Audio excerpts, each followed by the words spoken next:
News 7 Tamil, பொறுப்பும் பொது நலமும்.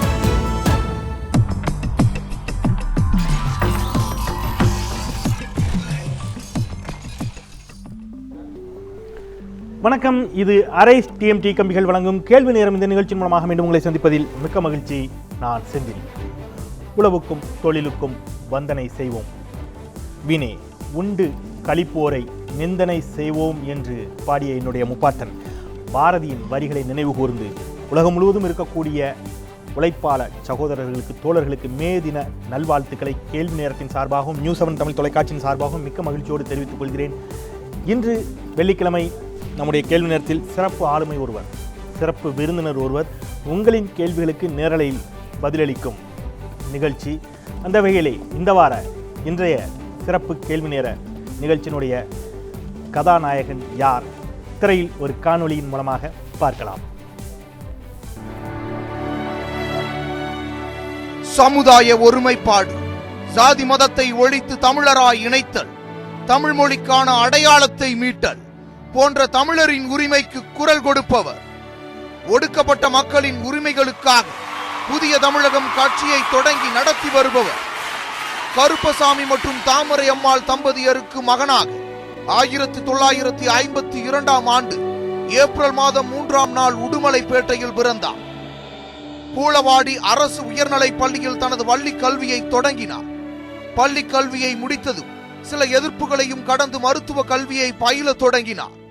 இளநிலை மருத்துவ கல்வியை திருநெல்வேலி மற்றும் மதுரை மருத்துவ கல்லூரியில் பயின்றார். முதுநிலை மருத்துவ கல்வியை கோவை மருத்துவ கல்லூரியிலும் முடித்தார். பயின்ற மருத்துவ படிப்பை ஏழைகளுக்காகவும் சமுதாய முன்னேற்றத்திற்காகவும் பயன்படுத்தி வருபவர். தூத்துக்குடி மாவட்ட ஒட்டப்பிடாரம் பகுதி மக்களால் சட்டமன்ற உறுப்பினராக தேர்ந்தெடுக்கப்பட்டு அப்பணியை செம்மனே செய்து வருபவர்.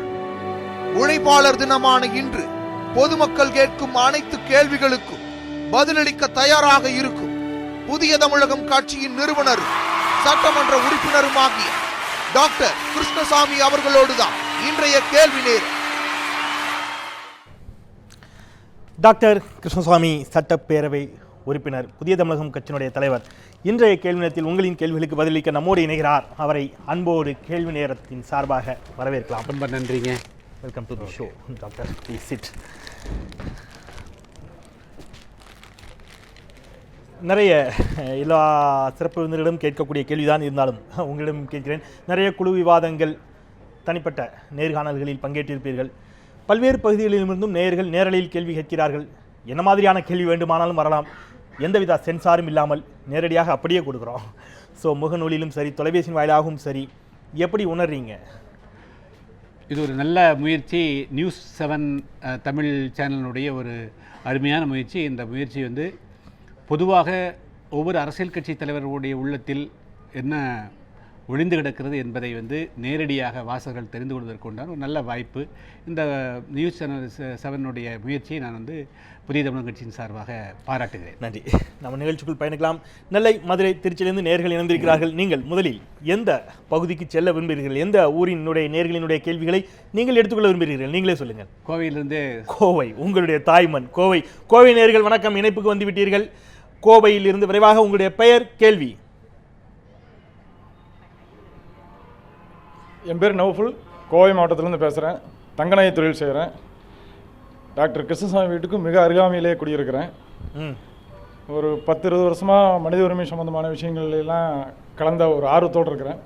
கோவை மாவட்டத்தில் எடுத்துக்கிட்டிங்கன்னா தேவேந்திர குல மக்கள் என்று சொல்லக்கூடிய மக்கள் உங்கள் அமைப்புடைய முக்கியமான மக்கள் என்று வச்சுக்கோங்களேன். அந்த முக்கியமான மக்கள் கோவை மாவட்டத்தில் எடுத்துக்கிட்டிங்கன்னா குனியமுத்தூர் ஆகட்டும், செல்வோரம், பனைமரத்தூர், தெலுங்குபாளையம் மற்றும் ராமநாதபுரம், புளியகுளம், உப்புளிபாளையம், இங்கே அப்படியே எடுத்துக்கிட்டிங்கன்னா நீலாம்பூர் எடுத்துக்கிட்டிங்கன்னா எக்கச்சக்கமான மக்கள் இருக்கிறாங்க. கிட்டத்தட்ட வாக்கு வங்கி என்று எடுத்துக்கிட்டிங்கன்னா கூட ஒரு 1 லட்சம் மக்கள் வாக்கு போட தகுதியான மக்கள் இருக்கிறார்கள். ஆனால் இங்கே அமைப்பு அவ்வளோ வலுவாக இல்லை. ரெண்டாவது எடுத்துக்கிட்டிங்கன்னா இங்கே அறுதி மக்கள் எக்கச்சக்கமான மக்கள் இருக்கிறாங்க. இது ஒரு ஒடுக்கப்பட்ட மக்களுக்கான அமைப்பு என்கின்ற ரீதியில் அருந்ததி மக்களுக்கான வேலைகள் இங்கே ஒன்றும் அவ்வளோ பெருசாக நடந்த மாதிரி தெரியல. இன்னும் சொல்ல போனீங்கன்னா உக்கடம் பகுதியில் எடுத்துட்டிங்கன்னா அந்த மக்களை அங்கேருந்து துரத்துறதுக்கு அரசாங்கம் பயங்கர முக்கியமான வேலைகள் இருக்குது. அது பற்றியான எந்த ஒரு இதுவும் இல்லை. அது சம்பந்தமான நடவடிக்கை நீங்க எடுத்த மாதிரி தெரியல. உங்களுடைய அப்படி ஏதாவது தாய்மண் எடுப்பதற்கான அவருடைய வாய்ப்பு கேள்வி இருக்கிறாங்க. உள்ளாங்க. உங்கள்கிட்ட தோழமையுடன் கேட்டுக்கொள்கிறேன். எந்த விதமான நடவடிக்கையும் உங்களுடைய தாய் மண்ணில், உங்களுடைய சொந்த மண்ணில் இருக்கக்கூடிய தேவேந்திரகுல சமூகத்தைச் சேர்ந்த மக்கள் 1 லட்சத்திற்கு மேல் வாக்குகளாகவே இருக்கிறார்கள், அருந்ததிய சமூகத்து மக்களும் இருக்கிறார்கள், நீங்கள் என்ன நடவடிக்கை எடுத்திருக்கிறீர்கள் ஆக்கப்பூர்வமாகன்னு கேட்கிறார். அவர் வந்து புதிய தமிழகம் கட்சியினுடைய தோற்றுவாய். அதற்கு முன்பு நான் ஆற்றிய பணிகள் முழுமையையும் அவர் அறிந்திருந்தால் அந்த கேள்வி பிறந்திருக்காது. 1981 நான் வந்து மருத்துவ படிப்பை முடித்துவிட்டு கோவையில் தான் என்னுடைய தொழிலை தொடங்கினேன். அப்பொழுதிருந்து அருந்ததிய மக்கள் மத்தியிலும் கோவை மாவட்டம் இருக்கக்கூடிய தேவேந்திர மக்கள் மத்தியிலும் தான் பணியாற்றியிருக்கிறேன். ஆனால் அரசியல் செயல்பாட்டில் எந்த அளவிற்கு வேகமாக மக்கள் வருகிறார்களோ அவர்களை முன்னணி சக்திகளாக பயன்படுத்தி கொண்டு தான் வந்து முன்னேற முடியும். அந்த விதத்தில் புதிய தமிழகத்தினுடைய வேகத்திற்கு ஈடு கொடுக்கக்கூடிய அளவிற்கு கோவை மாவட்ட மக்கள் அருந்திய மக்கள் இல்லை, அதே போல் தேவேந்திரோட மக்களும் இல்லை. எனவே தென் தமிழகத்தை மையமாக கொண்டு எங்களுடைய புதிய தமிழகம் செயல்படுகிறது. அதற்காக கோவை மாவட்ட மக்களுடைய உணர்வுகளையோ அவருடைய பிரச்சனைகளையோ கையாளவில்லை என்று சொல்லவே முடியாது. 81 92 வரையிலும் எண்ணற்ற பிரச்சனைகளை கோவை மாவட்ட மக்களுடைய பிரச்சனைகளை அணுகியிருக்கிறோம், தீர்த்திருக்கிறோம், களப்பணியாற்றிருக்கிறோம். முடங்கி கிடப்பவர்களுக்காகத்தான் அதிகமாக நாம் பணியாற்ற வேண்டும்.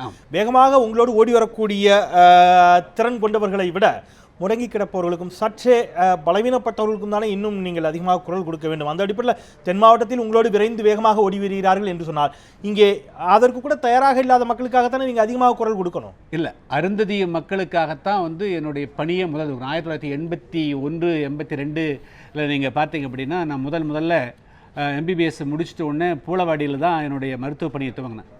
அப்போது அதிகமாக களப்பணியாற்றியது அருந்ததிய மக்கள் மத்தியில் தான்.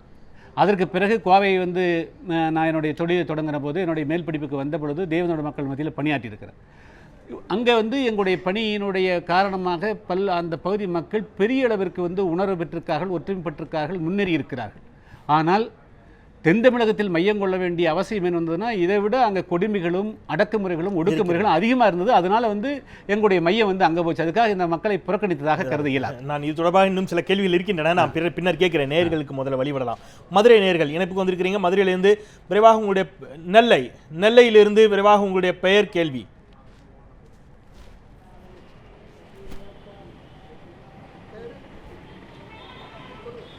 உடையார் நெல்லை. கடந்த 15ஆம் தேதி அம்பேத்கர் அவருடைய 120 பிறந்த தின விழா அன்று மதிப்புக்குரிய திருமிகு வீரமணி அவர்கள் இந்துக்கள் புனிதமாக கருதி வரும் தாலி அறுப்பு ஆர்ப்பாட்டத்தை நடத்தினார்கள் சென்னையிலே. தலைவர் டாக்டர் அவர்களே, அதை கண்டிக்காதனுடைய காரணம் என்ன? நல்லது திரு உடையார், அதற்கு முன்பாக அந்த கேள்வியை நான் வேறு விதமாக சொல்லிடுறேன். தாலி அகற்றும் போராட்டம், தாலி அறுக்கும் போராட்டம் அல்ல, தாலி அகற்றும் போராட்டம் அறிவித்திருந்தார் திராவிடர் கழகத்தினுடைய தலைவர் வீரமணி. நீங்கள் ஏன் அதை எதிர்க்கவில்லை? இங்கே இருக்கக்கூடிய லட்சக்கணக்கான இந்துக்கள் தாலியை புனிதமாக கருதக்கூடிய சூழலில் அது குறித்து உங்களுடைய தெளிவான பார்வையும் நிலைப்பாடும் என்ன என்று கேட்கிறார் நெல்லையிலிருந்து உடையார். அதை பற்றி நான் தெளிவாக பத்திரிகையாளர் சந்திப்பதில் நான் சொல்லியிருக்கிறேன். ஒவ்வொரு இயக்கத்தினுடைய கொள்கை கோட்பாடுகளிலே அன்றாட நடவடிக்கைகளிலே இன்னொரு இயக்கம் தலையிடுவது என்பது வந்து சாத்தியமில்லை, அது கூடவும் கூடாது. திராவிடர் கழகம் ஏறக்குறைய 100 ஆண்டு காலம் பாரம்பரியமிக்க ஒரு கட்சி, ஒரு இயக்கம், அரசியலுக்கு அப்பாற்பட்டு செயல்படக்கூடிய ஒரு இயக்கம். அந்த இயக்கம் சாதி மறுப்பு திருமணத்தை மையமாக கொண்டிருக்கக்கூடியது, கடவுள் மறுப்பு மையமாக கொண்டிருக்கக்கூடிய, அதே போல பெண்ணினுடைய விடுதலை என்று வருகின்ற பொழுது தாலி அவசியமில்லை என்று சொல்லக்கூடியது. அந்த இயக்கம் அவர்கள் நடத்துகிறார்கள். அதை விமர்சனம் செய்வதற்கு எதுவுமே கிடையாது. பல கட்சிகள், சில கட்சிகள் அதை ஆதரித்தார்கள், சில கட்சிகள் அதை எதிர்த்தார்கள். நீங்க ஜஸ்ட் லைக் நோ கமெண்ட்ஸ்னு போறீங்களா? இரண்டு பக்கமும் நான் எந்த கருத்தும் சொல்லாம இருக்கிறது நல்லது அரசியல் ரீதியா நினைக்கிறீங்களா? இல்ல ரொம்ப ஸ்ட்ராங்கா உங்களுக்குன்னு ஒரு ஒப்பீனியன் இருக்குங்களா? புதிய தமிழகம் தாலியை எப்படி பார்க்கிறது? தாலி அகற்றும் நிகழ்ச்சி அப்படிங்கிறது ஒரு தாலி அவங்க நடத்துறது இருக்கட்டும், நீங்க அதை எப்படி பாக்குறீங்க? அதாவது தாலியை வந்து இந்துக்களுடைய அடையாளமாக பார்ப்பது வந்து முதல்ல தவறானது. அது வந்து திருமணமான பெண்களுக்கு ஒரு அடையாளமாகத்தான் வந்து முதலில் துவங்கியிருக்க முடியுமே தவிர அதற்குடைய வரலாறு என்ன என்பதை யாரும் தெளிவாக சொல்ல முடியாது. இல்ல மிக தெளிவாக கேட்கிறேன். நான் வந்து பொதுவாக எல்லா விதமான அடையாளங்களையுமே இந்துக்களுடைய அடையாளமாக சொல்லுவது வந்து தவறானது. திராவிட கழகத்துடைய மிக முக்கியமான நோக்கம் தாலியற்ற திருமணங்கள் தான் அவர்கள் கொண்டிருக்கிறார்கள். அது மேலே ஒரு சில பேர் வந்து தாலி அவசியமில்லை என்று கருதுகிற பொழுது அந்த கட்சி அவங்க செய்கிறாங்க. அதை பற்றி நாம் ஒன்றும் சொல்ல முடியாது. வலிந்து போய் அவங்க அந்த காரியத்தை இன்னொருத்தர் வந்து எப்படி பூணூலை வெட்டினாங்களோ அதுபோல் தாலியை வெட்டக்கூடிய செயல் செஞ்சாங்க அப்படின்னா அதை கண்டிக்கலாம். நீங்கள் வரவேற்கிறீர்கள். ஆனால் ஒரு இயக்கத்தை சார்ந்தவர்கள் அவருடைய அரங்குக்குள் அவர்கள் வந்து விரும்பி ஒரு காரியம் செய்கின்ற பொழுது அதை எப்படி நாம் வந்து தடை செய்ய முடியும்? திராவிடர் கழகத்தினர் அவருடைய அரங்குக்குள், பெரியார் அரங்குக்குள் அந்த திராவிடர் கழகத்தை கருத்துக்களை ஏற்றுக்கொண்ட பெண்மணிகள் உள்ளே போய் செய்கின்ற பொழுது அது தடுக்கிறது குற்றமாகாதா? அது கரு சொல்ற குற்றமாகாதா? அதே திராவிடர் கழகத்தினர் வீதிக்கு வெளியே வந்து அந்த காரியத்தை செய்தால் நிச்சயமாக அதை வந்து நாம வந்து கூடாது என்று சொல்லலாம். உள்ளரங்கில் நடைபெறக்கூடிய எல்லா நிகழ்ச்சிகளையும் உங்களால் ஆதரித்து இல்ல, அப்படி இல்ல, அதான் கேக்குறேன். தெளிவான பார்வை இருக்குதான். ஆனால் நாங்க வந்து ஆதரிக்கிறோம், இல்ல நாங்க எதிர்க்கிறோம். இந்துக்களுடைய அடையாளம் என்று சொல்லுவதை நாங்கள் வந்து கடுமையாக எதிர்க்கிறீர்கள். ரைட், ஓகே, நல்லது. நம்ம திருச்சிக்கு போகலாம். திருச்சியிலிருந்து விரைவாக நேயர்கள் இணைப்புக்கு வந்திருக்கிறீங்க. உங்களுடைய பெயர் கேள்வி.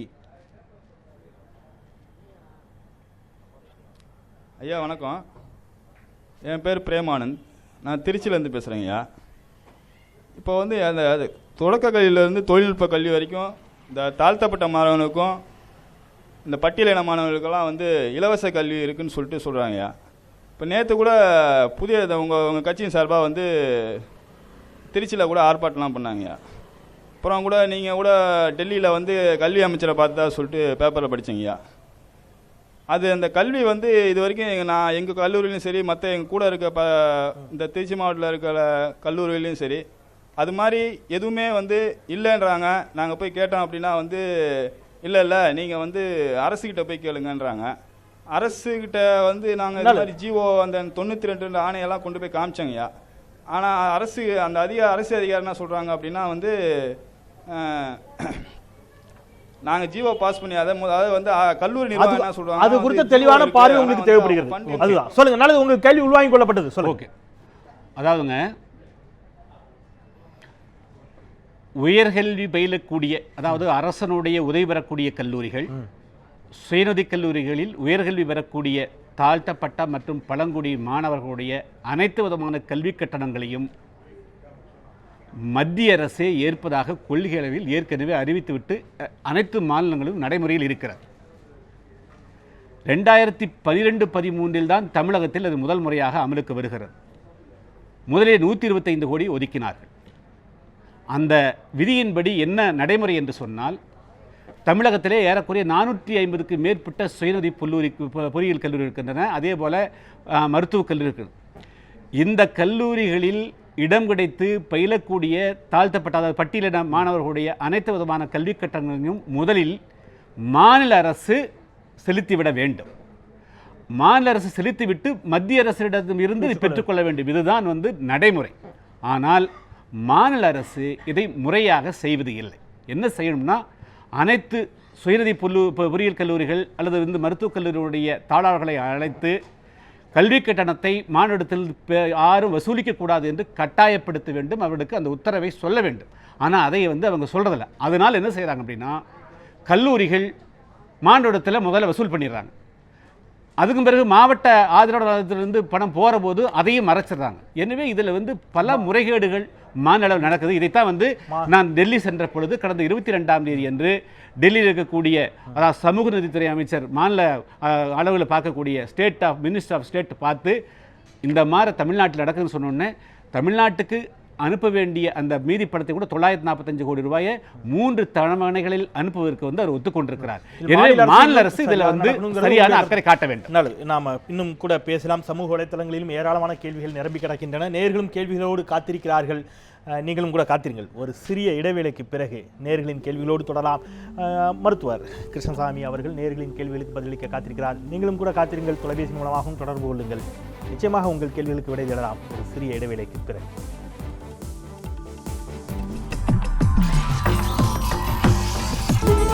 நியூஸ் 7 தமிழ், பொறுப்பும் பொது நலமும்.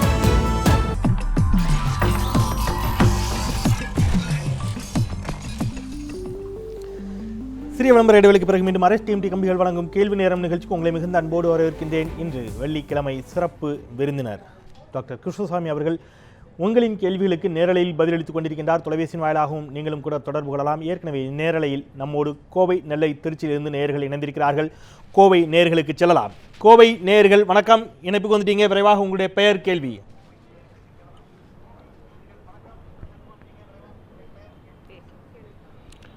எம்படி ஏவிகே மல்லர், தமிழர் உரிமை முன்னணியோட ஒருங்கிணைப்பாளராக இருக்கிறேன். டாக்டர்கிட்ட எனக்கு ஒரு கேள்வி. நீங்கள் ஒரு குறிப்பிட்ட சமூக மக்களுக்கு அரசியல் விடுதலைக்காக போராடுறீங்க, நன்றி, பாராட்டுக்கள். ஆனால் 47 வருஷமாக திராவிட கட்சிகளோட ஆட்சியில் கீழ்வெண்மணி, போடி மீனாட்சிபுரம், கொடியங்குளம், தாமிரபரணி, இன்றைக்கி இருக்கக்கூடிய தொடர் கலவரங்கள், இப்படி தொடர்ந்து எந்த கட்சி இருந்தாலும் கூட தொடர்ந்து அந்த மக்கள் தாக்கப்பட்டு இருக்காங்க. ஆனால் இந்த திராவிட கட்சிகளுக்கு ஒரு மாற்றாக ஒரு திட்டத்தை நீங்கள் முன்மொழியறதில்லை. உங்களுக்கு அது சாத்தியம் இல்லாமல் கூட இருக்கலாம். ஆனால் திராவிட கட்சிகளுக்கு மாற்றாக சொல்லக்கூடிய டாக்டர் ராமதாஸோட நீங்கள் ஒரு சுற்றும் கூட பேச்சுவார்த்தை வைக்கல. இது என்ன சந்தேகம் வருதுன்னா, நீங்கள் புதிய தமிழகத்தை நீங்கள் இயக்குறீங்க, ஆனால் உங்களை ஒரு திராவிட கட்சிகள் இயக்கிட்டு இருக்குதோ அப்படிங்கிற ஒரு சந்தேகம் கேள்வி உள்வாங்கிக் கொள்ளப்பட்டது. தனித்த அடையாளத்தை புதிய தமிழகம் இழந்து கொண்டிருக்கிறதா அப்படிங்கிற ஒரு கேள்வி வைக்கப்படுகிறது. அதற்கான பதிலை சொல்லுங்க. நான் அவரோட இணைப்பு கேள்வி நான் உங்களுக்கு கேட்குறேன். அவருடைய கூற்று முற்றிலும் தவறானது. அதை நான் முற்றாக மறுக்கிறேன். அவர் ஏவிகே மல்லரையன் நான் நன்கு அறிவேன். சார், அவர் புதிய தமிழகம் கட்சியினுடைய நடவடிக்கை மட்டுமல்ல, என்னுடைய ஆரம்பகால நடவடிக்கையிலிருந்து அறிந்து கொண்டிருக்கிறார். இப்பொழுது ராமதாஸை ஒரு தவறான முன்னுதாரணத்தை சுட்டி காட்டுகிறார். ராமதாஸ் தன்னுடைய இயக்கத்திற்கு சட்டமன்ற உறுப்பினர்களை பெற்றதும் நாடாளுமன்ற உறுப்பினர்களை பெற்றதும் திராவிட முன்னேற்ற கழகத்தோடும் அண்ணா திராவிட கழகத்தோடும் போய்த்தான் அந்த அடையாளத்தை வாங்கினார். அன்புமணிக்கு அமைச்சர் பதவி பெற்றது திமுகவோட கூட்டணி சேர்ந்த பிறகு தான் கிடைச்சது. சார், 17 உறுப்பினர்கள் சட்டமன்ற உறுப்பினர் அண்ணா திமுகவோட போனது தான் கிடைச்சது. சார், அதனால் தமிழகத்தில் ஒடுக்கப்பட்ட மக்களை தங்களுக்கு விடுதலை கிடைக்குமா கிடைக்காதா என்ற கேள்விக்குறியோடு இருந்தவர்களுக்கு சமூக இயக்கமாக இருந்தது முதல் முறையாக அரசியல் இயக்கமாக மாற்றி காட்டியது புதிய தமிழகம். தமிழகத்தினுடைய வரலாற்றில் ஒரு சட்டமன்ற உறுப்பினரை முதல் முறையாக உருவாக்கி கொடுத்ததும் புதிய தமிழகம். அந்த அளவிற்கு திராவிட முன்னேற்ற கழகம், அண்ணா திராவிட முன்னேற்ற கழகம் மட்டுமல்ல, தேசிய கட்சிகளுக்கு மாற்றாக ஒரு மிகப்பெரிய மாற்று அரசியலை முன்வைத்தது புதிய தமிழகம். இன்று வரையில் அது நிலையா நிற்கிறது. எத்தனை தேர்தல்களில் நீங்கள் திமுக அதிமுக இல்லாமல் நீங்கள் போட்டியிட்டீர்கள்? 96 போட்டியிட்டோம், 98 போட்டியிட்டோம், 99 போட்டியிட்டோம், 2004 போட்டியிட்டோம், 2009 போட்டியிட்டோம். தனித்து ஏன் நாங்களும் விடுதலை சிறுத்தைகளும் எத்தனை தேர்தல் ஒண்ணா போட்டிருக்கிறோம்? ஒடுக்கப்பட்ட மக்களோடு கூட்டணி சேர்வதையும் தேசிய கட்சிகளும் திராவிட கட்சிகளும் 99 சூளை நீங்களும் மறந்திருக்க மாட்டீர்கள். இல்ல அதுல கூட்டணி மட்டும் போயிடும். அதாவது கூட்டணி குறித்து பேசும்போது நான் கேட்கிறேன் டாக்டர். 99 சூளை நீங்களே கருப்பு ஜூலைன்னு சொல்றீங்க. தாமிரபரணியில் 17 தேயிலை தோட்ட தொழிலாளர்கள் மிக கொடூரமாக காவல்துறையினுடைய தாக்குதலுக்கு பலியாக்கப்பட்டார்கள். நீங்கள் திமுகவோடு எந்த குற்ற உணர்ச்சியும் இல்லாமல் திமுகவோடு எப்படி உங்களால் கூட்டணி வைக்க முடிகிறது? அந்த 17 தொழிலாளர்கள் உங்களை நம்பி அந்த பேரணியில் கலந்து கொண்ட 17 தொழிலாளர்களுடைய ஆன்மா உங்களை மன்னிக்காதா? 1989 பாட்டாளி மக்கள் கட்சியினர் வன்னியருக்கு 20% இடஒதுக்கீடு போராடியது திமுக ஆட்சி. அவர் ராமதாஸ் உதாரணம் காட்டும் போது நீங்க ராமதாஸ் உதாரணம் காட்டாதீங்கன்னு சொன்னீங்க. இல்ல நீங்க காட்டாதீங்கன்னு சொன்னீங்க. நீங்க இப்ப எதுக்கு ராமதாஸ் உதாரணம் சொல்ல கேளுங்க. பாட்டாளி மக்கள் கட்சியினர் வன்னியருக்கு 20% இடஒதுக்கீடு தனித்து கேட்டு திமுக ஆட்சியில் போராட்டம் நடத்தும் பொழுது 100க்கும் மேற்பட்ட வன்னியர்கள் படு செய்யப்பட்டார்கள். பாட்டாளி மக்கள் கட்சி திமுக கூட்டணி சேரலையா? அதனால நானும் சேர்றது இல்ல. நான் அதாவது அரசியல் என்பது வேறு, சமூக போராட்டம் என்பது வேறு. இரண்டையும் இந்தியாவை பொறுத்தவரை ஒன்றிணைக்க முடியும். இன்று இருக்கக்கூடிய அரசியல் செட்டப்பில் இரண்டும் வேறு வேறான விஷயங்கள். வேற அரசியலில் பங்கீடு வேண்டும் என்று சொன்னால் இன்னைக்கு இருக்கிற தேர்தல் முறையில் யாராவது ஒரு கட்சியோட கூட்டணி சேர்ந்தால் தான் பங்கு பெற முடியும். தனித்து எந்த அரசியல் கட்சியும் போட்டு பெரிய அரசியல் கட்சிகள், தேசிய அரசியல் கட்சிகளே தனித்து போட்டியிட முடியாத பொழுது அதுதான் அவர் ஒரு கேள்வி குற்றச்சாட்டு வச்சாரு. பாமக மாதிரின்னு சொன்ன உடனே நீங்க சொன்னீங்க பாமக மாதிரியா நாங்கள் நிற்கிறோம், நாங்கள் தனித்து நின்றோம், எங்களுக்கான நாங்கள் தனித்த அடையாளத்தோடு செயல்பட்டு கொண்டிருக்கிறோம். பாமகவோடு ஒப்பிடுவது தவறு. நீங்க பாமக ஒப்பிடல. பாமக தவறான முன்னுதாரணத்தை தமிழ்நாட்டுக்குள் கொடுத்துட்டு போயிருக்குது. நீ அதை நீங்களும் தொடர்றீங்க. அவங்கள வச்சு நாங்க சொல்ல யதார்த்தம் யாருமே தமிழகத்தில் தனித்து போட்டியிட இயலாது. தனித்து போட்டிட்டு அதுதான் கேக்குறேன். கடந்த நாடாளுமன்ற தேர்தலில் அதிமுக தனித்து போட்டியிட்டா ராமதாஸையும் பாட்டாளி மக்கள் கட்சியும் புதிய தமிழகத்தோடு ஒப்பிடணும். அவர்கள் ஒடுக்குமுறையாளர்கள்.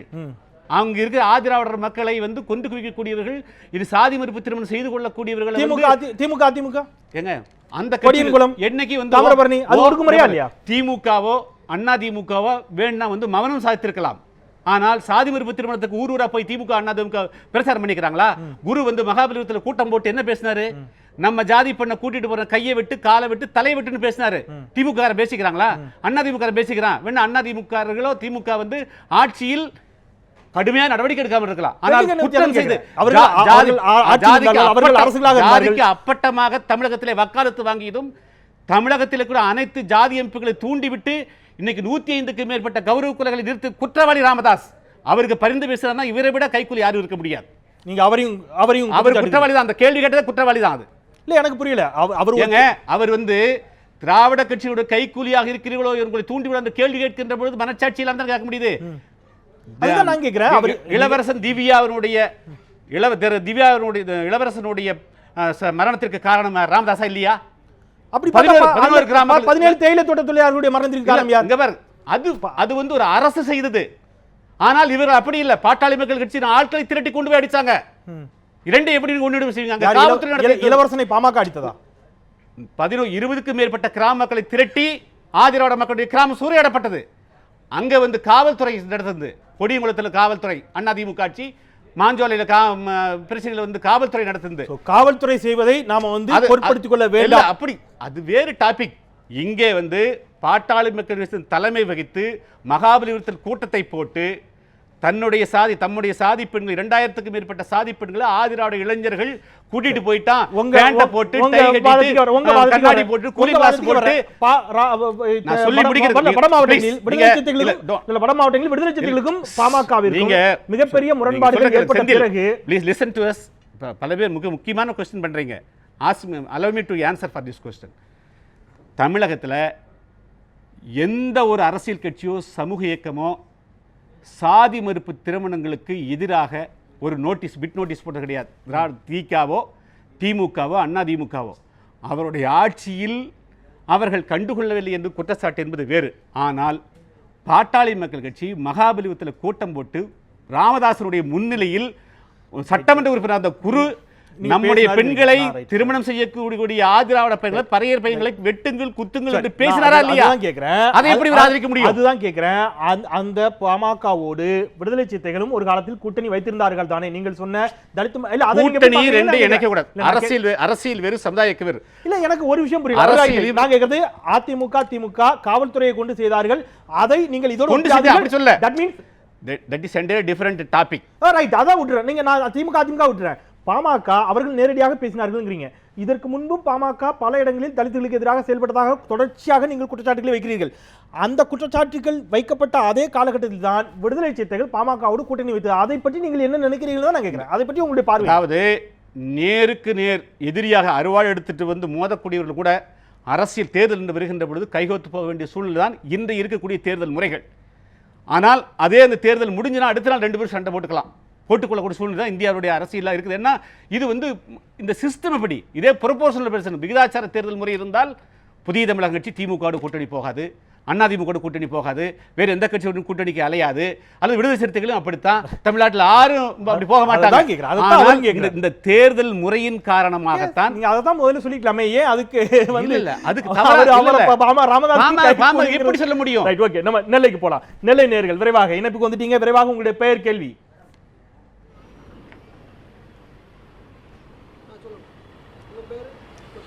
சார் வணக்கம் சார். நெல்லையிலேருந்து பூல்பாண்டி பேசுகிறேன். டாக்டர் கிருஷ்ணசாமி அவர்களே, இதுவரைக்கும் நீங்கள் சட்டசபை தேர்தலில் கூட்டணி வச்சு தான் ஜெயிச்சிருக்கிறீர்கள். இந்த ஒரு முறை வருகிற சட்டமன்ற தேர்தலில் தனித்து போட்டியிட வேண்டியதானே? அதாவது எல்லா சமயத்திலும் கூட்டணியோடு போட்டியிடல. 96 நான் வந்து தனித்து போட்டியிட்டு தான் வந்து வெற்றி பெற்றேன் என்பதை பதிவு செய்ய விரும்புகிறேன். அவர் தெரிஞ்சுக்கணும். கூட்டணியிட்டு போட்டியிட்ட காரணத்தினாலேயே வெற்றி பெற்றோம் என்று சொல்ல முடியாது. 2001 நாங்கள் தோல்வியிட்டிருக்கிறோம். ஓகே, தனித்து போட்டியிட வேண்டிய அவசியம் வந்தால் தனித்து போட்டியிடுவோம். ஆனால் அதற்குண்டான சூழ்நிலை தமிழகத்தில் இப்பொழுது கிடையாது. நல்லது, நம்ம திருச்சிக்கு போகலாம். திருச்சி நேயர்கள் இணைப்புக்கு வந்துட்டீங்க. விரைவாக உங்களுடைய பெயர், கேள்வி. திருச்சி நேயர்கள். ஐயா வணக்கம். நான் திருச்சி தில்லைநகர்லேருந்து ராஜா பேசுகிறேன். திருச்சி தில்லைநகர்லேருந்து ராஜா பேசுகிறேன். ஐயா, தமிழ் தேசியம் பற்றிய கருத்து, உங்கள் கருத்து என்னையா? தமிழ் தேசியம் என்பது ஒரு மோசடியான வார்த்தை என்பது என்னுடைய கருத்து. இது தமிழ் நான் சொல்கிறேன். சொல்லுங்க.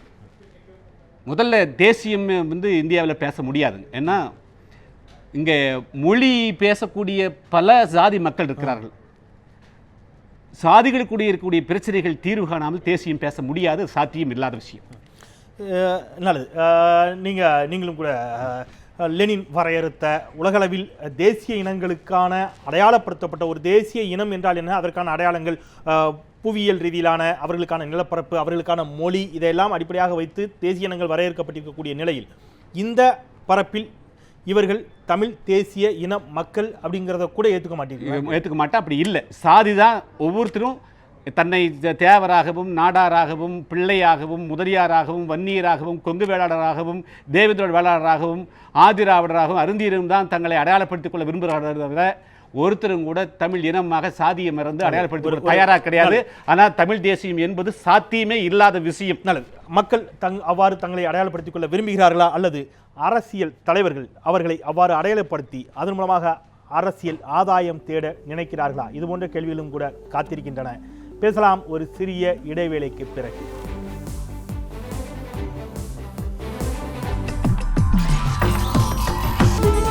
நியூஸ் 7 தமிழ், பொறுப்பும் பொது நலமும்.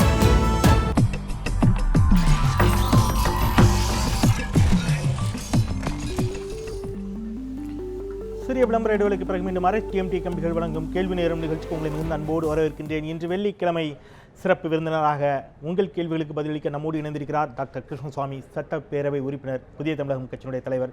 கேள்விகளோடு தொடரலாம். நெல்லை நேயர்கள் விரைவாக இணைப்புக்கு வந்துவிட்டீர்கள். விரைந்து உங்களுடைய பெயர், கேள்வி. நெல்லையிலிருந்து.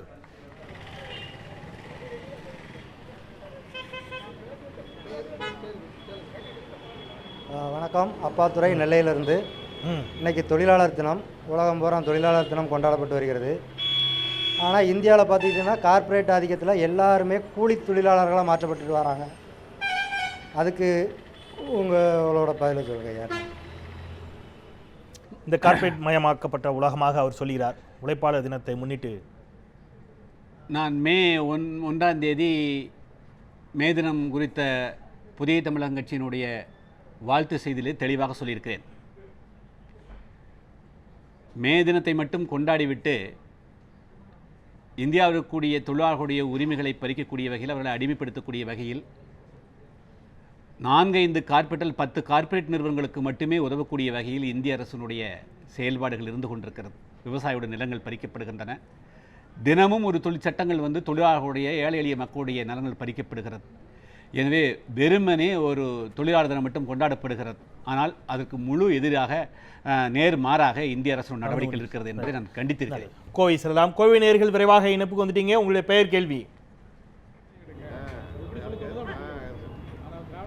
கேட்கலாம். கோயம்புத்தூர் மகேந்திரங்க, சமூக நல ஆர்வலர். நான் ஒரு தனிப்பட்ட ஒரு சமூக நல மக்களை பற்றி நான் கேட்கல. பொதுவாக பார்த்திங்கன்னா தமிழ்நாட்டில் அதிக அளவில் ஆதரவற்றோட எண்ணிக்கை அதிகரிச்சுட்டே போகுது. இது எந்த ஒரு நலத்திட்டங்களும் அவங்களுக்கு சேர முடியாத அளவுக்கு இருக்குது. ஒரு மருத்துவத்துறைக்கு மருத்துவமனைக்கு அவங்கள கூட்டிகிட்டு போகிறதா இருந்தால் கூட அங்கே அவங்களுக்கு துணைக்கு ஆட்கள் வேணும். அப்புறம் வேறு ஒரு காப்பகங்கள் கொண்டு போனால் கூட அவங்களுக்கு மாத சம்பளமாக அவங்களுக்கு பாதுகாக்கிறதுக்கு வேணும் அப்படின்னு சொல்லி கேட்டுட்ருக்காங்க. இதில் என்ன அப்படின்னா, அரசாங்கத்தில் இருந்து தனிப்பட்ட அரசாங்க சார்பாகவும் அல்ல அரசாங்கமாக நடத்தக்கூடிய எந்த ஒரு காப்பகமும் அதிக அளவில் இயங்குறது இல்லை. கேள்வி உள்வாங்க. இந்த மாதிரி முதியோர்களுக்கு ஆதரவற்றவர்களுக்கான அரசு காப்பகங்களை நிறுவி அதை சரியாக நிர்வகிப்பதற்கான என்னென்ன மாதிரியான நடவடிக்கைகள் எடுக்கப்படணும்னு கேட்குறாரு. பொதுவாக தமிழகத்தில், இந்தியாவில் முதியோர்களுக்கான இல்லங்களை அமைப்பது, முதியோர்களை பராமரிக்கக்கூடிய அளவிற்கு அரசுகள் சென்சிட்டைஸ் ஆகலை, அதிகாரிகளும் சென்சிட்டைஸ் ஆகலை. அது நல்ல ஆட்சிகள், அதை பற்றிய உணர்வோடு இருக்கக்கூடிய ஆட்சிகள் வந்தால் தான் அது சாத்தியமாகும். இப்படி இருக்கக்கூடிய அளவுக்கு அது சாத்தியமில்லை. நல்லது. நம்ம திருச்சிக்கு போகலாம். திருச்சி நேயர்கள் விரைவாக இணைப்புக்கு வந்துட்டீங்க. உங்களுடைய பெயர், கேள்வி. ஹலோ சார், நான் திருச்சியிலேருந்து தாரிக் பேசுகிறோம். இப்போ சென்ட்ரல் கவர்மெண்ட் பொறுப்பேற்றலேருந்து எடுக்கிற முடிவு எல்லாமே சிறுபான்மை எதிராகவே இருக்குது. இப்போ குறிப்பாக பார்த்தீங்கன்னா மாட்டு இறைச்சி கூட தடை பண்ணியிருக்காங்க. இதை பற்றி உங்கள் கருத்து என்ன? இப்படியா போகிறதுக்கு அதாவது ஒரு முதல்ல இந்த ஆட்சி சட்டத்தினுடைய ஆட்சியாக இருக்கணும். இந்திய அரசியல் சாசனம் தெளிவாக சொல்லிக்கிறது, it is a secular government. ஆனால் இதை முழுக்க ஒரு மதச்சார்புடைய அரசாக மாற்றுவதற்கு உண்டான வேலையை மத்திய அரசு செய்கிறது. இது மத்திய அரசில் அங்கம் பெற்றக்கூடிய பிஜேபியினுடைய துணை அமைப்புகள் செய்து கொண்டிருக்கின்றன. அதனுடைய தொடர்ச்சியாகத்தான் சிறுபான்மையின் மீது தாக்கல் நடத்துவதோ அல்லது பல்வேறு விதமான உணவு பழக்க வழக்கங்கள் கூட மாற்றி அமைக்கக்கூடிய அளவுக்கு செயல்படுறாங்க. அதில் மாட்டிறைச்சியை சாப்பிடக்கூடாது என்று சொல்லக்கூடியதெல்லாம் ஒரு சாராருடைய உணர்வுகளை அனைத்து மக்கள் மீதும் திணிக்கக்கூடியது. இது தவறானது என்பதுதான் என்னுடைய கருத்து. சமூக வலைத்தள கருத்துக்களுக்கு போகலாம். சமூக வலைத்தளத்தில் ஏராளமான கேள்விகள் பதிவு செய்யப்பட்டீங்கன்னா அதனால் அதற்கும் நாம் கொஞ்சம் விடை தேட முயற்சிக்கலாம். சமூக வலைத்தளத்தில் வைத்திருக்கக்கூடிய ஒரு கேள்வி, தேர்தலில் போட்டியிட்டு வெற்றி பெற்ற நீங்கள், ரவிக்குமார் ஒரு கேள்வி முன்னிச்சிருக்கிறார், வெற்றி பெற்ற நீங்கள் அதுவரை இல்லாமல் புதிதாக அதிமுகவிடம் என்ன குறை கண்டீர்கள்? கூட்டணியை விட்டு வெளியே வந்த பிறகும் அதிமுக ஆதரவோடு கிடைத்த பதவியை உதறி தள்ளாது ஏன்னு கேட்டிருக்கிறாரு. இதில் நீங்கள் திமுகவையும் சேர்த்துக்கலாம். இப்போ மீண்டும் திமுகவுக்கு ஆதரவு கொடுக்கக்கூடிய சூழல் இருக்கிறது. நாடாளுமன்ற தேர்தலில் நீங்கள் வந்து திமுக ஆதரவோடு போட்டிட்டீங்க. சட்டப்பேரவை தேர்தலில் அதிமுக ஆதரவோடு போட்டிட்டு வெற்றி பெற்று சட்டப்பேரவை உறுப்பினர். இங்கே பிரச்சனைன்னு இப்போ அங்கே அவர்களோட ஆதரவோடு நாடாளுமன்ற தேர்தல், ஒருவேளை அடுத்த சட்டப்பேரவை தேர்தலில் வேறு யாரோடாவது கூட்டணி வைக்கக்கூடிய சூழல் ஏற்படலாம். அப்படி என்ன புதுசாக குறை கண்டுட்டீங்க? திருப்பி அவங்ககிட்டே போகிறீங்க, அப்புறம் அவங்ககிட்டேருந்து வெளியேறி இவங்ககிட்டே வரீங்கன்னு கேட்குறாரு. அதாவது நான் ஏற்கனவே சொன்னது போல, தேர்தலில் கூட்டணி என்பது அந்த தேர்தல் நேரத்தில் நிலவக்கூடிய சூழ்நிலையை பொறுத்து தான் வந்து கூட்டணி அமைக்கிறோம். இந்த வார்த்தையை பயன்படுத்திக்க மாட்டீங்க, நீங்கள் விரிவாக பதிவு பண்ணுங்க. அப்போ இது சந்தர்ப்பவாத கூட்டணின்னு எடுத்துக்கலாமா? நாங்கள் வந்து கூட்டணி ஆட்சி அமைப்பதற்கு உண்டான கூட்டணியை அமைக்கல. தேர்தலில் அவர்களுடைய கட்சியினுடைய வாக்கு வங்கிக்கு ஏற்ப பிரதிநிதிகளை பெறுவதற்கு it is exchange of votes தான். புதிய தமிழகம் கட்சியினுடைய வாக்கு வங்கி இப்பொழுது தென் தமிழகத்தை மையமாக கொண்டு அனைத்து தொகுதிகளிலும் 15,000 30,000 வரை வாக்குகள் இருக்கிறது சொன்னால் எங்களுடைய வாக்குகளை பெற்று தான் அந்த கட்சி வெற்றி பெற முடியும் நினைச்சு தான் அந்த கட்சி எங்களோட கூட்டணி வருது. அதனால வெற்றி பெற்ற உடனே நாங்கள் மட்டும் ரிசைன் பண்ணணும், ஒரு கருத்து மாறுபட்ட நாங்கள் மட்டும் ரிசைன் பண்ணணும், அவங்களும் ரிசைன் பண்ணணும்னு நாங்கள் சொல்லலாம். அந்த வாதம் தவறான வாதம்.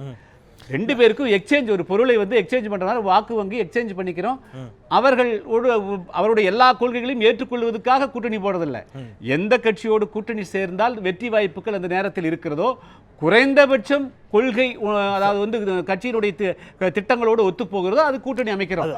முழுக்க கொள்கையோடு இணைந்து வந்து கூட்டணி அமைப்பதற்கான வாய்ப்பே கிடையாது. அதிமுகவுடைய, திமுகவுடைய, காங்கிரஸ் தொகுதி உடன்பாடாகத்தான் வைத்துக் கொள்ளப்படுகிறதுங்கிறீங்க. அதான் தொகுதி உடன்பாடு தான் கூட்டணி இளைஞர்கள்.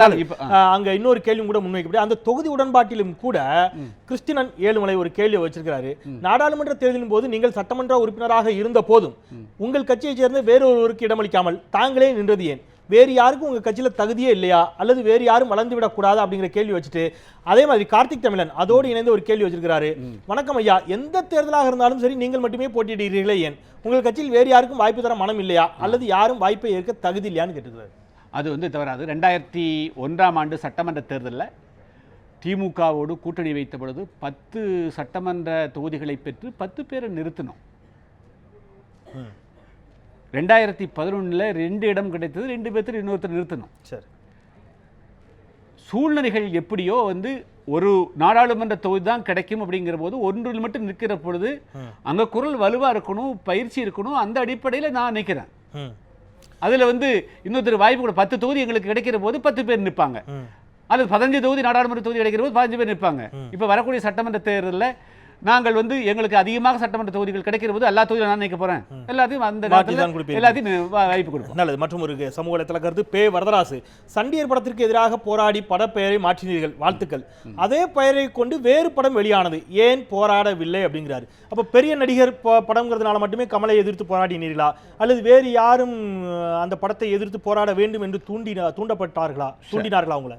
நீங்கள் எப்பாவது வந்து நல்ல நிலா வெளிச்சம் இல்லாத போது வானத்தை பார்க்கணும். எப்போ எரிகற்கள் வேகமாக போகும், அதை கண்டு யாரும் பயப்படுறதில்லை. அது விண்மீன்களாக கூட இருக்கலாம், அல்லது வந்து கல்லும் கூட இருக்கலாம்.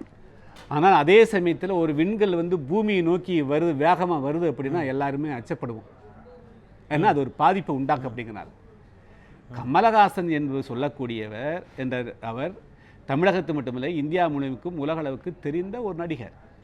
அவர் ஒரு பாத்திரத்தை ஏற்று நடிக்கிறார் என்று சொன்னால் அது வந்து ஒரு பகுதியோடு, ஒரு களத்தோடு, ஒரு தளத்தோடு தன்னை அடையாளப்படுத்தி நடிக்கிறார் என்று சொன்னால் அதனுடைய பாதிப்புகள் மிக அதிகமாக இருக்கும். அந்த வகையில் தான் சண்டியர் என்பதை வந்து ஒரு சமுதாயத்தினுடைய அடையாளத்தை உருவாக்குறார். ஏற்கனவே தேவர் மகன் அந்த படம் மாதிரி நடித்து அதனால் பல விளைவுகள் ஏற்பட்ட ஆன்டிசிடென்ட் முன்னுதாரணங்கள் இருந்த காரணத்தினால கடுமையாக எதிர்ப்பு தெரிவித்தோம். ஊர் பேர் தெரியாத ஒருத்தர் படம் எடுக்கிறான், அவன் நடிக்கிறான், அந்த படம் வருதா இல்லையாடும் கூட தெரியாத போது அதற்கெல்லாம் அதிகமான நேரம் செலவழிப்பதற்கு நாங்கள் வந்து கவனம் செலுத்துகிறோம். அதுக்காக அதை எதுக்குன்னு சொல்ல வரல. ஆனால் கமலஹாசன் ஒரு படத்துக்கு வந்து ஒரு நடிகராக இருப்பதற்கும் பெயர் தெரியாத ஒரு நடிப்பதற்கு நிறைய வித்தியாசம் இருக்குது. அதுக்காக கொள்கை அளவில் வந்து இதை வரவேற்கிறதாக இல்லை. அதனால அது வந்து உருவாக்குறது இல்லை அப்படிங்கிறத விட்டுற வேற ஒன்றும் இல்லை. இப்பொழுது தற்பொழுது வந்திருக்கக்கூடிய கொம்பன் படம் குறித்து பேசுகின்ற பொழுது கூட எனக்கு நினைவில் இருக்கக்கூடிய வரையில் சரியாக என்னுடைய நினைவு இருக்கும் என்று சொன்னால் நாம் தமிழர் கட்சியினுடைய தலைமை ஒருங்கிணைப்பாளர் சீமான் ஒரு கருத்தை முன்வைத்திருந்ததாக நான் அறிகிறேன். அதில் இவர் என்ன படத்தை எதிர்க்கிறதுக்காகவே கட்சி நடத்துகிறாரா அப்படிங்கிற ஒரு கேள்வி வைத்திருந்தார். கொம்பன் படத்தை என்னோடு உட்கார்ந்து பார்க்க தயாரா அப்படிங்கிற மாதிரியான ஒரு கேள்வி அவர் வைத்திருந்ததாக நினைவு. படத்தை எதிர்ப்பதற்காகவே கட்சி நடத்துகிறீர்களா என்ற ஒரு கேள்வி முன்வைக்கப்பட்டிருக்கிறது. அதோடு இணைந்து இது சீமான் தொடர்புடைய கேள்வி அப்படிங்கிறதுனால சமூக வலைத்தளத்தில் ஒரு கேள்வி வைக்கப்பட்டிருந்தது. நாம் தமிழருக்கு இயக்கத்தின் சார்பாக ஒருவர் வைத்திருந்தார். சீமானை பற்றி நீங்கள் என்ன நினைக்கிறீர்கள் அப்படின்னு சொல்லி அதோடு சேர்ந்து உங்களுடைய பதிலை தொடரலாம். ஒரு சிறிய இடைவேளைக்கு பிறகு தொடரலாமே. ரைட், ஒரு சிறிய இடைவேளைக்கு பிறகு திரைப்படத்தை எதிர்ப்பதற்காக மட்டுமே கட்சியை நடத்துகிறாரா டாக்டர் கிருஷ்ணசாமி? பேசலாம், காத்திருங்கள். ஒரு சிறிய இடைவேளைக்கு பிறகு.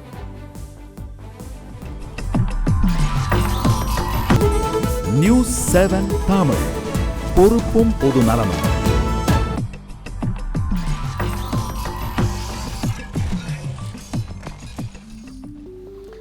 சிறிய விளம்பர இடைவேளைக்கு பிறகு மீண்டும் RSTMT கம்பிகள் வழங்கும் கேள்வி நேரம் நிகழ்ச்சிக்கு உங்களை மிகுந்த அன்போடு வரவேற்கின்றேன். டாக்டர் கிருஷ்ணசாமி நேயர்களின் கேள்விகளுக்கு சிறப்பு கேள்வி நேரத்தில் பதிலளித்துக் கொண்டிருக்கின்றார். நிகழ்ச்சிக்குள் செல்லலாம். கேள்விகளோடு திருச்சியிலிருந்து நேயர்கள் காத்திருக்கிறார்கள். வணக்கம், இணைப்புக்கு வந்துவிட்டீர்கள். திருச்சி நேயர்கள் கேள்வி. ஐயா வணக்கம், நான் பிரேமானன் திருச்சியிலேருந்து பேசுகிறோம். பொதுவாக வந்து இந்த தாழ்த்தப்பட்டவர் மற்றும் பட்டியல் இனத்தவங்கலாம் வந்து தலித்துன்னு சொல்லிட்டு ஒரு வார்த்தை சொல்லிக்கிறாங்க. தலித்துன்ற வார்த்தை வந்து அது சரியான வார்த்தைங்களா?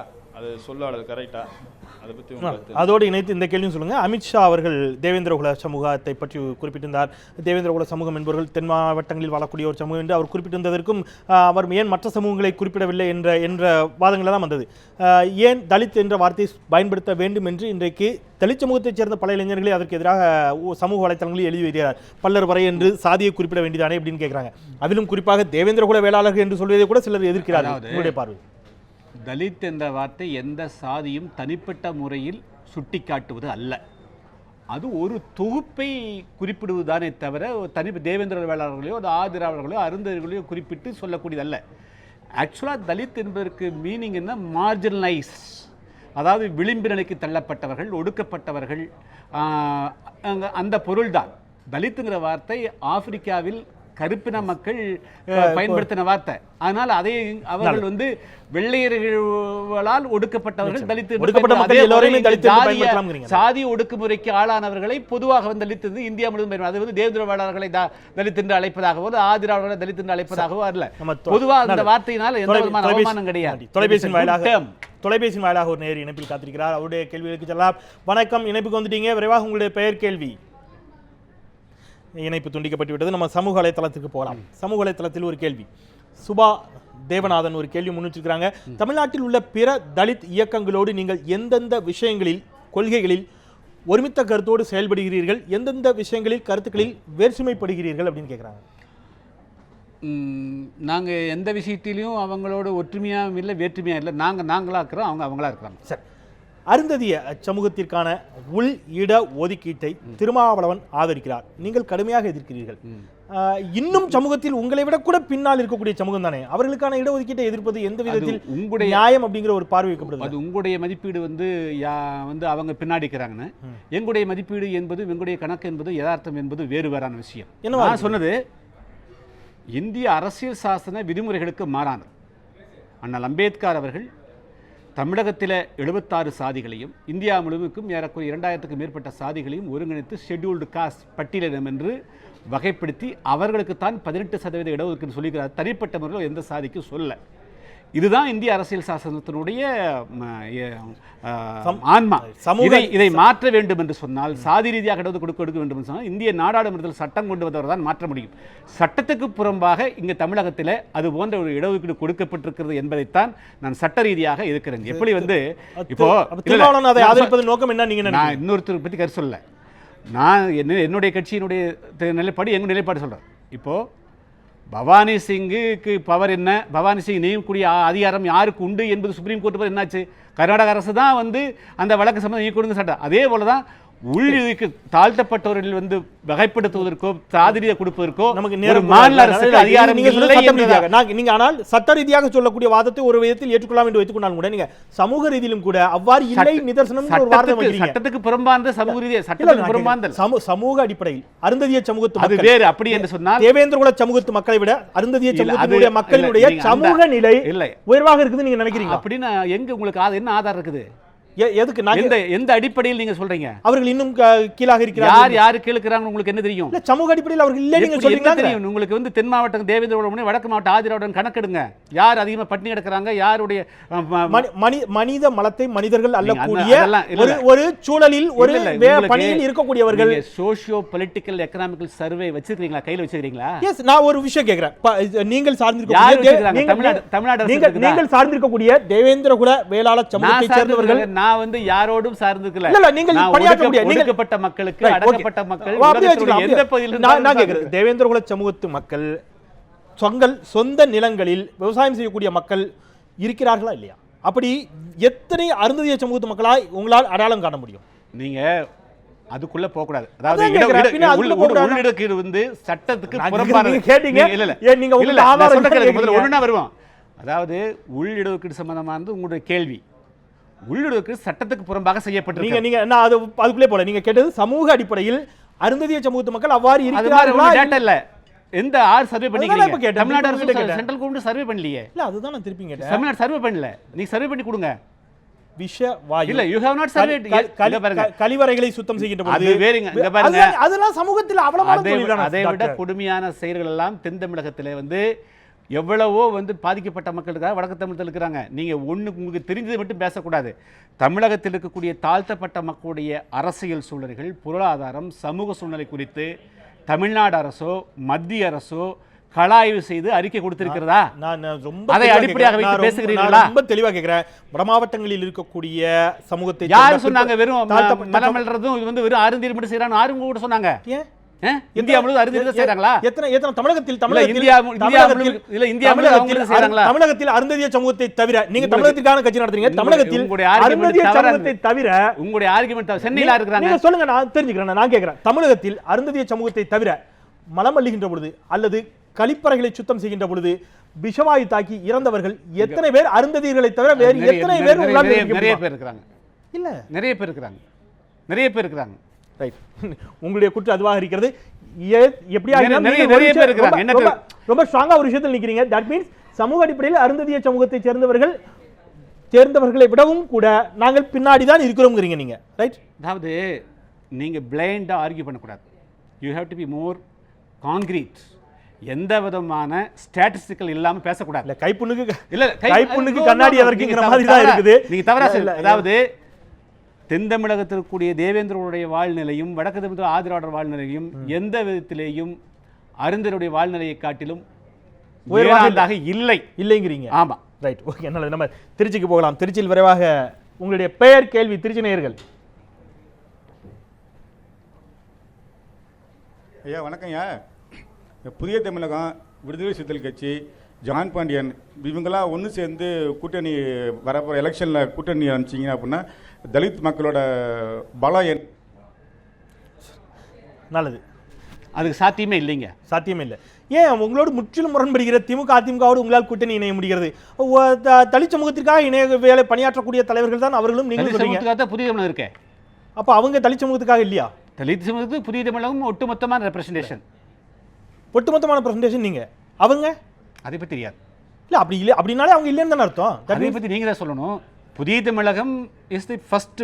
புதிய தமிழகம் தான் தமிழகத்தினுடைய அடக்கப்பட்ட ஒடுக்கப்பட்ட மக்களுடைய வாய்ஸ் ஆஃப் அப்படி எடுத்துக்கிட்டா கூட நீங்க இந்த பேட்டி முழுவதும் சொன்னது கூட தென் மாவட்டங்களில் இருக்கக்கூடிய சொல்லக்கூடிய பல்லர் சமூகத்திற்கான உங்களுடைய பணிகளும் அதற்கான எஸ் அப்படி சொல்லி வடக்கு மாவட்டங்கள் அவர்களுக்காக ஆற்றிய பணிகள் என்ன? நீங்கள் பறையர் சமூகத்திற்காக ஆற்றிய பணிகள் ஒப்பீட்டளவில் தமிழகத்தில் 22,000 கிராமங்கள் வந்து 1996-98 ரெட்டை டம்ளர் இருந்தது. ஊராக சென்று ரெட்டை டம்ளர் ஒழிக்கிறதுக்கு போராட்டம் நான் தான் நடத்தினேன். 1978ஆம் ஆண்டு. உங்களுக்கு வயசு என்ன பாப்போ? எனக்கு 37. அப்போ 78ல் 78ல் நான் 78ல் தான் பிறக்கிறீங்க. நான் அன்னைக்கு வந்து மருத்துவ 5ஆம் ஆண்டு படிச்சுட்டு இருக்கிறேன். விழுப்புரத்தில் 12 பேர் ஆதிராவிட பறைய சமுதாயத்தை சார்ந்தவர்கள் வன்னியர்களால் கொலை செய்யப்படுகிறார். அதை அப்பொழுதே கண்டித்து நோட்டீஸ் ஒட்டிய காரணத்தினால 6 மாதம் சிறையிலிருந்து என்னுடைய MBBS ஃபைனல் MBBS வந்து செயல் கூட இருந்தால் நான் வந்து பாஸ் பண்ணி சொல்லுங்க. ரொம்ப எளிமையாக ஒரு கேள்வி அப்படி எடுத்துக்கொண்டால் சொல்லி முடிக்கணும்.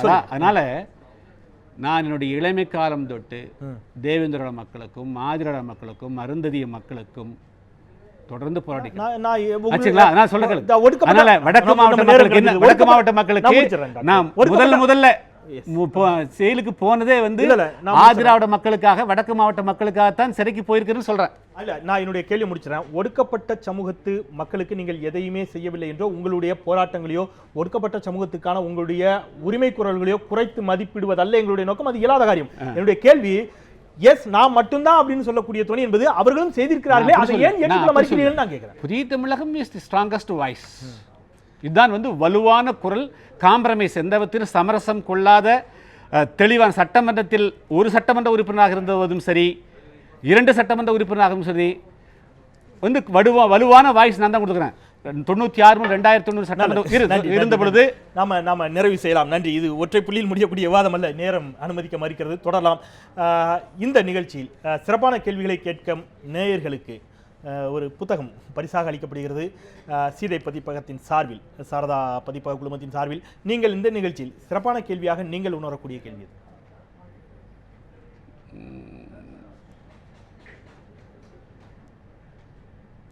யாரும் அந்த அளவுக்கு சிறப்பாக கேட்கல, இருந்தாலும் கூட சரி, உங்களுடைய பதிலில் எது சிறப்புன்னு நினைக்கிறீங்க? அந்த பதில சிறப்பான பதில் எதுவும் இல்லைன்னு நீங்க சொல்ல முடியாது. அந்த பதிலுக்கான கேள்வி கண்டிப்பா சிறப்பான கேள்வியா தான் இருக்கணும். சோ நான் அந்த கேள்வி அவர் ராம் மல்லருக்கே கொடுத்துருங்க. சோ அதுதான் சிறப்பான கேள்வி. சோ நீங்கள் உங்களுடைய குற்றச்சாட்டின் அடிப்படையில் காமிச்சார் இருந்தாலும் கூட அந்த கேள்வியின் மூலமாக பதில் சொல்ல முடியும். அந்த கேள்வியை சிறப்பான கேள்வியா எடுத்துக்கொள்ளலாம். கோவை மல்லருக்கே கொடுத்துருங்க. நன்றி. இந்த நிகழ்ச்சியை பற்றிய உங்களுடைய சில வார்த்தைகள், தொலைக்காட்சியை பற்றிய இந்த நிகழ்ச்சியை பற்றி உங்களுடைய வார்த்தை. இது ஒரு நல்ல நிகழ்ச்சி. இதில் எங்களுக்கு கொஞ்சம் இன்னும் பேசுறதுக்கு அனுமதி கொடுக்கணும். நீங்கள் வந்து இன்டர்லாக் கூடியவங்க, நீங்கள் வந்து அதிகமான குறுக்கீடு செஞ்சீங்கன்னா பேச முடியாது. ஏன்னா மக்கள் வந்து கேள்வி கேட்டு பதில் சொல்ல அப்படின்னா மக்கள் ஏமாந்துருவாங்க, அல்லது அவங்க வந்து சாப்பாடு நினைப்பாங்க. பொதுவாக வந்து இது வந்து ஒரு நல்ல இன்ட்ராக்ட். ஆனால் அவங்க எங்களை புரிஞ்சுக்கிறதுக்கும் நாங்கள் அவங்கள புரிஞ்சுக்கிறதுக்கும், மக்கள் வந்து எங்களுடைய கட்சி நம்மளை வந்து என்னென்ன கேள்விகள் வச்சுக்கிறாங்க அப்படிங்கிறது புரிஞ்சுக்கிறதுக்கு ஒரு நல்ல அரிய சந்தர்ப்பத்தை ஏற்பாடு பண்ணி கொடுக்குங்க. வாழ்த்துக்கள். நன்றி. உங்களுக்கும் கௌரவா பதிப்பகத்தின் சார்பில் எங்களுடைய அழைப்பை ஏற்றி எங்களை மதித்து எங்களுடைய நேரலுக்கு கேள்விகளுக்கு பதிலளித்தமைக்கு கௌரவா பதிப்பகத்தின் சார்பில் புத்தகங்கள் நன்றி. உங்களுடைய வரவிற்கு நேரம் இன்னும் கூட அனுமதிக்க மறுத்தது. இல்லை என்றால் உங்களுக்கு இன்னும் கூட நிறைய நேரத்தை கொடுத்துக்கலாம். ஏற்கனவே நேரம் கடந்து விட்டது. நன்றி. உங்களுடைய வருகைக்கும் எங்களுடைய நேர்களின் கேள்விகளுக்கு பதிலளித்தமைக்கும் மீண்டும் ஒருமுறை உங்களுக்கு நன்றி தெரிவித்து நிறைவு செய்வோம். இந்த அளவிலே நாம் இந்த சிறப்பு கேள்வி நேரத்தை நிறைவு செய்யலாம். மறந்து கொண்டே இருப்பது மக்களின் இயல்பு. அதை மீண்டும் மீண்டும் மீண்டும் நினைவுபடுத்திக் கொண்டே இருப்பது எனது கடமை. அந்த வகையிலே மீண்டும் மற்றும் சில மக்கள் சமூகம் சார்ந்த பிரச்சனைகளோடு கேள்வி நேரத்தில் உங்களை சந்திக்கின்றேன். நான் செந்தில். நன்றி.